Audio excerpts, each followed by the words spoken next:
Hey, this is Kyle, the Toronto Nutritionist, and today we're going to make one of my favorite recipes. It's a protein, it's a protein recipe, so there's no vegetables in this, so you'll have to pair with some vegetables. But it's Greek feta olive burgers, Greek style.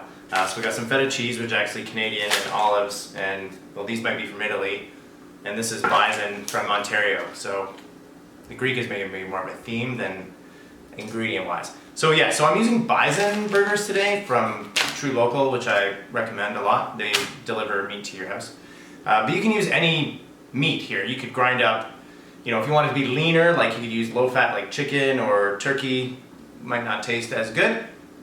You can use ground beef, and of course you can use extra lean ground beef, which is still kind of fatty, really, even though it's called extra lean. This recipe, the stuff I'm using here today, it's going to be pretty fatty, so I'm going to have to really watch my portion size when I enjoy this meal. So basically you just combine a bunch of this stuff. I got an egg and some oatmeal. That's just going to help bind the burgers together. A little pepper.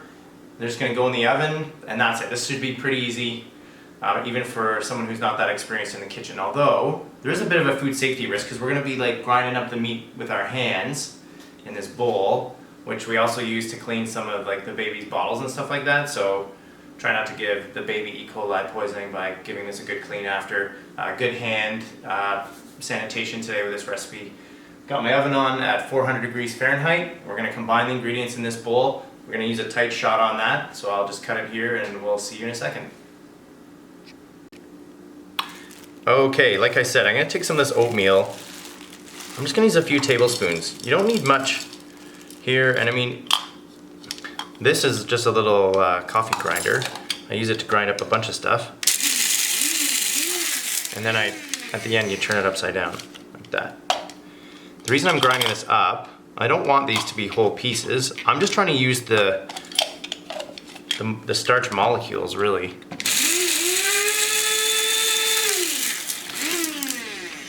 I'm not trying to get like oatmeal chunks. I'm trying to get starch to gelatinize into the, yeah, so get the meat in here.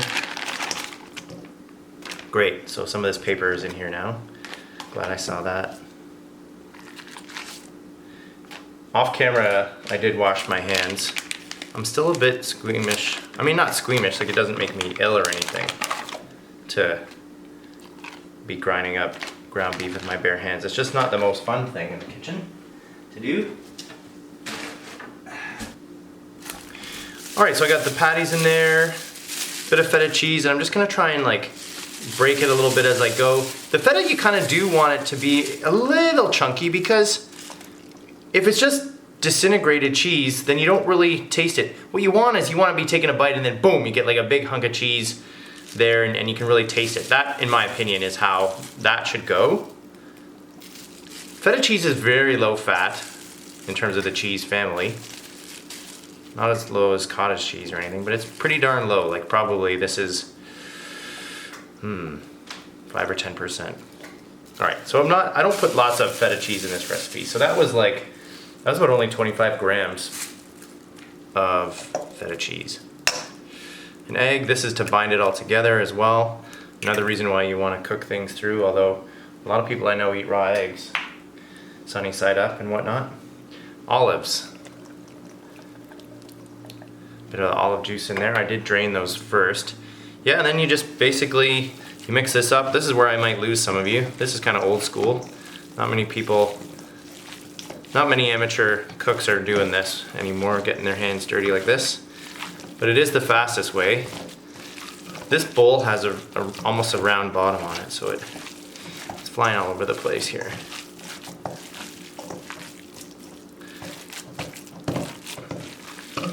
My camera director can tell me if I have to get it back in the shot here. Thank you, camera director Susan.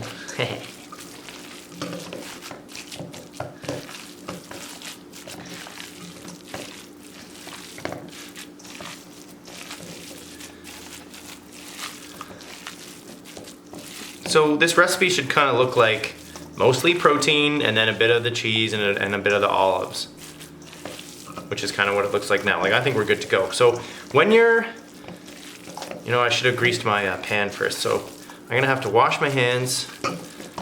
Actually, maybe I can get my helper to just put a little bit of grease onto that pan, just like a teaspoon, and then we'll just mop that around, just a nice layer. Okay. You really want the oatmeal to be spread out. That would probably be the most important ingredient to make sure it's distributed. I think we're good here. Okay, so my hands are contaminated still. Don't need that.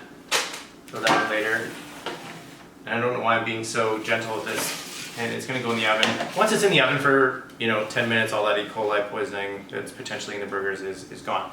So, all right, got my beef here.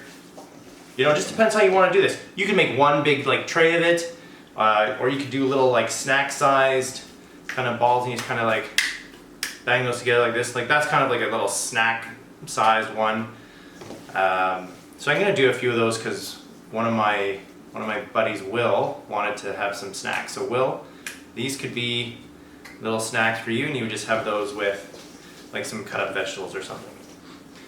That would be a nice, healthy snack. So I'm gonna do a few of these snack size again for my wife, who sometimes wants one-handed meals for breastfeeding. And she's a champ at that. And our baby is an enormous giant, which is awesome.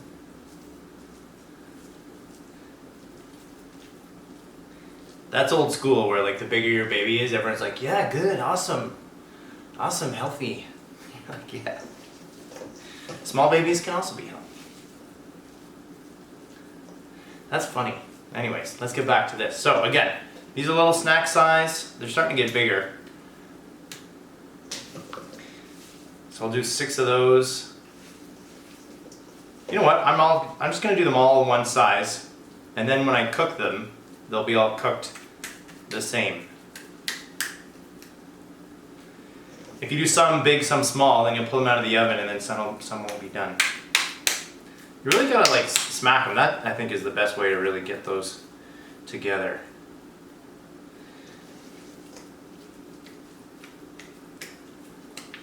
If my dad were making these, he would make sure that there was the exact, each one would have 7.2 grams of feta cheese. He doesn't like random things. One time it took him 45 minutes to make a sandwich. Oh, he also doesn't like touching food. So the chances of him making this recipe, pretty much 0. And he doesn't have a computer, so he'll probably never see this video. And I'm trash talking him. Alright, so can you see these? Alright, cut it here, and we're just going to throw these in the oven, and yeah, probably cook them for 20 minutes or whatever. Definitely going to use a meat thermometer to make sure they come up to, what's safe for red meat, ground beef? I think it's 165. Let's check on that and get back to you. Okay.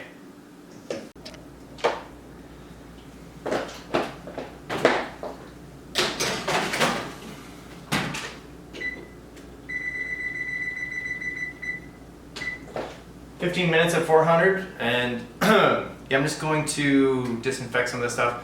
And a point of information, off camera, what my colleague said to me, small burgers like that are actually called meatballs, not snack size meat. So that's the word I was looking for. We made meatballs. I said I was gonna make burgers. It's meatballs now, fine, whatever. All right, magic of editing. When I say cut, these are gonna be cooked. Ready, cut. Alright, so that was a little more than 15 minutes. Oh yeah, fogs up the glasses every time. So yeah, they should look like tiny little brown burgers. Smells pretty good. And I double checked, the safe cooking temperature is actually only 160 Fahrenheit. When you're using small things to measure, you actually want to try and get as much of the thermometer covered as possible, so you're getting an accurate reading. 140, 150, 160, we are good, and they're going to continue to cook a wee bit longer.